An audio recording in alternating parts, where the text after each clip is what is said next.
मराठी म्हणजे काय?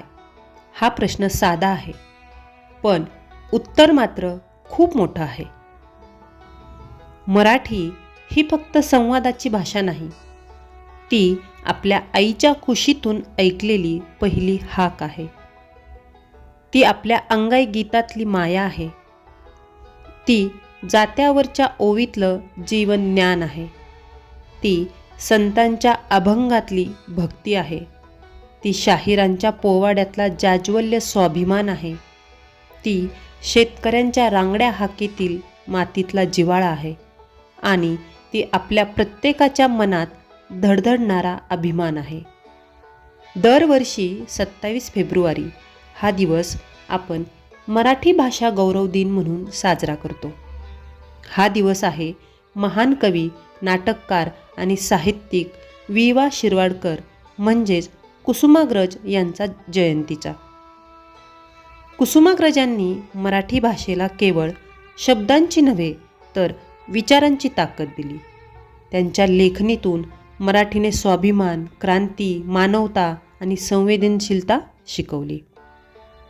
वेडात मराठे वीर दौडले सात, ही केवळ ओळ नाही, तो आपल्या इतिहासाचा, आपल्या रक्ताचा, आपल्या स्वाभिमानाचा स्पंदन आहे.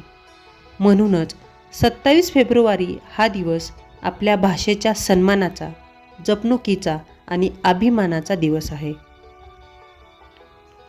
मराठीचा इतिहास हजारो वर्षांचा आहे. ज्ञानेश्वरांनी ओवीतून अध्यात्म दिलं, तुकारामांनी अभंगातून भक्ती दिली, नामदेवांनी श्रद्धा दिली, रामदासांनी धैर्य दिलं. छत्रपती शिवाजी महाराजांनी मराठीला राजकारणाची आणि स्वराज्याची भाषा बनवलं.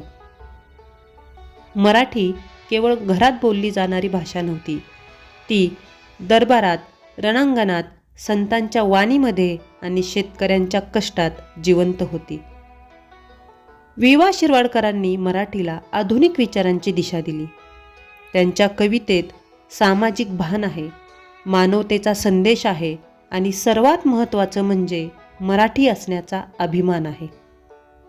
त्यांनी दाखवून दिलं की भाषा म्हणजे केवळ बोलण्याचं साधन नसतं, तर ती समाज घडवण्याची ताकद असते. आज आपण मराठी भाषा गौरव दिन साजरा करतो. तो केवळ एका कवीचा वाढदिवस नाही, तर त्या विचारांचा सन्मान आहे, ज्यांनी मराठीला जागतिक पातळीवर उभं केलं. आज प्रश्न आहे तो म्हणजे आपण मराठीचा किती अभिमान बाळगतो? आपण मराठी बोलतो का? मराठीत लिहितो का? आपल्या मुलांना मराठी वाचायला, लिहायला शिकवतो का? मराठी टिकेल फक्त घोषणांनी नाही, तर वापराने. घरात, शाळेत, समाजात मराठीचा सन्मान राखणं ही आपली जबाबदारी आहे. मराठी म्हणजे आईच्या ओठांवरची पहिली प्रार्थना. मराठी म्हणजे शेतकऱ्यांच्या कपाळावरचा घाम. मराठी म्हणजे संतांच्या वाणीतून झरणारी करुणा. मराठी म्हणजे शिवरायांच्या रणशिंगात घुमणारी गर्जना. मराठी म्हणजे कुसुमाग्रजांच्या लेखणीतून पेटलेली जाज्वल्य ज्योत. ही भाषा फक्त बोलली जात नाही, ती जगली जाते, ती लढते, ती उभी राहते, ती कधी झुकत नाही. आज जर आपण स्वतःला मराठी म्हणतो, तर आपल्या आवाजात ताकद असली पाहिजे, आपल्या शब्दात स्वाभिमान असला पाहिजे आणि आपल्या कृतीत मराठी पण दिसलं पाहिजे. चला, आज आपण एक प्रण करूया.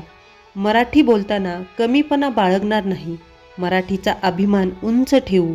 कारण ही फक्त भाषा नाही, हा आपला इतिहास आहे, ही आपली संस्कृती आहे, ही आपली ओळख आहे.